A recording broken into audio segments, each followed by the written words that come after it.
नमस्कार, पूर्ण चंद्र कांडपाल आज जनजागृति का एपिसोड नंबर 715 715 लेके आपके सामने उपस्थित हूँ।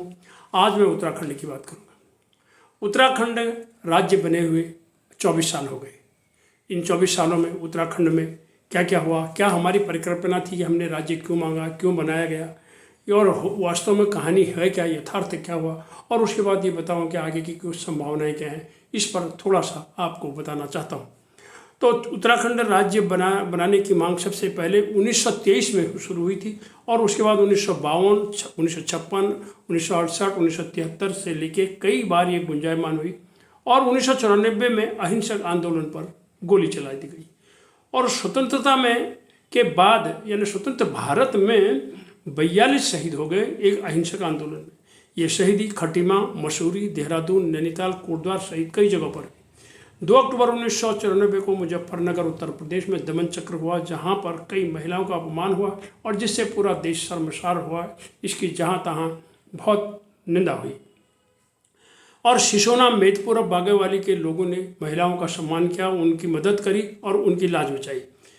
15 अगस्त 1996 को तत्कालीन प्रधानमंत्री एच.डी. देवेगौड़ा ने लाल किले से राज्य बनाने की घोषणा की और 9 नवंबर 2000 को राज्य अस्तित्व में आ गया।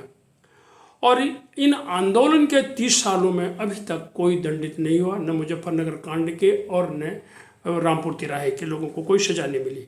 और हर साल 2 अक्टूबर को दिल्ली के जंतर मंतर पर आंदोलन होता है, अहिंसक आंदोलन होता है, लेकिन ढाक के 3 बाद अभी तक कोई इसमें किसी को सजा नहीं मिली।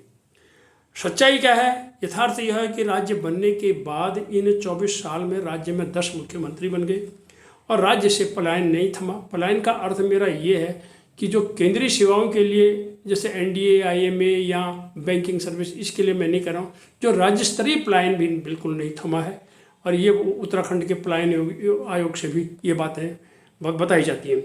और लोग आज भी रोजगार के अभाव में खाना बदोश बने हुए उत्तराखंड से और इसीलिए वहाँ मकानों में ताले लगे। कई गांव बंद पड़े हुए हैं जिनको लोग उजड़े हुए गांव कह रहे हैं।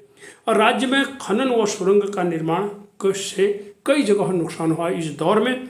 उदाहरण देता हूँ 2-3। 7 फरवरी 2021 को ऋषिगंगा सुरंग में इतना बड़ा नुकसान हुआ जिसमें 206 लोग मौत के ग्रास बन गए और ये चमोली जिले की बात है। और 2 जनवरी 2023 को जोशीमठ दरक गया जिसमें हजारों मकान दरक गए और जिसमें कर्णप्रयाग तक ये दरारें पड़ी गई। और लोग कहते हैं ये सब खनन से या सुरंग से हुआ है, इसमें भूगर्भ विज्ञानियों का यही कहना है।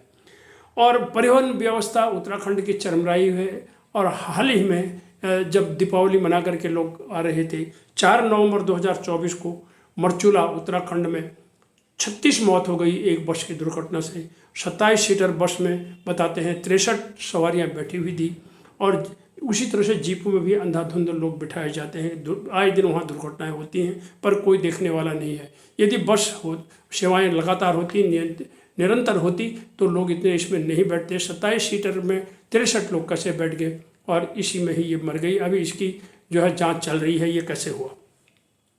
अब 7 नवंबर 7 नवंबर को हम राष्ट्रीय विज्ञान दिवस मनाते हैं, क्योंकि इसलिए कि नोबेल पुरस्कृत सर सीवी रमन जी का ये जन्मदिन है। उनका जन्म 7 नवंबर 1888 को हुआ था। इसको हम विज्ञान दिवस के रूप में मनाते हैं।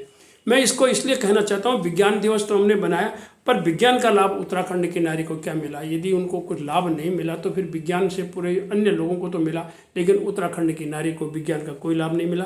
दूर दराज में कोई परिवर्तन नहीं हुआ।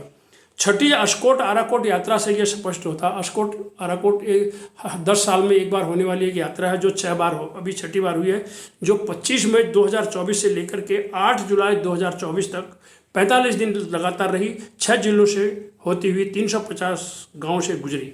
तो उन्होंने जो रास्ते में देखा उसके बारे में मैं आपको बताना चाहता हूँ। उन्होंने पुराना मलबा देखा, कूड़ा देखा, कटे हुए जंगल, खुदे हुए पहाड़, जंगल जमीन की लूट देखी। और ये यात्रा प्रति वर्ष 1974 से चल रही है।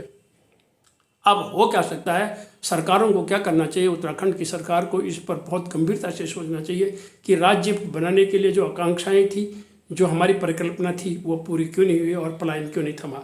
क्योंकि रोजगार नहीं मिला और रोजगार के संसाधन जुटाए जाने चाहिए, उद्योग खोले जाने चाहिए। बंदर सुअर से जो खेती बंद हुई है उससे बंदर सुअरों से निजात मिलनी चाहिए और अपनी भाषा को मान्यता मिलनी चाहिए। वहाँ अकादमी खुलनी चाहिए। स्वास्थ्य सेवाएं, प्राइमरी हेल्थ सेंटर की जो हालात ख़राब हैं उनको सही किया जाना चाहिए और शिक्षा के संस्थान खोले चाहिए। तभी उत्तराखंड का भला होगा और तभी उत्तराखंड बनने का हमें लाभ भी होगा।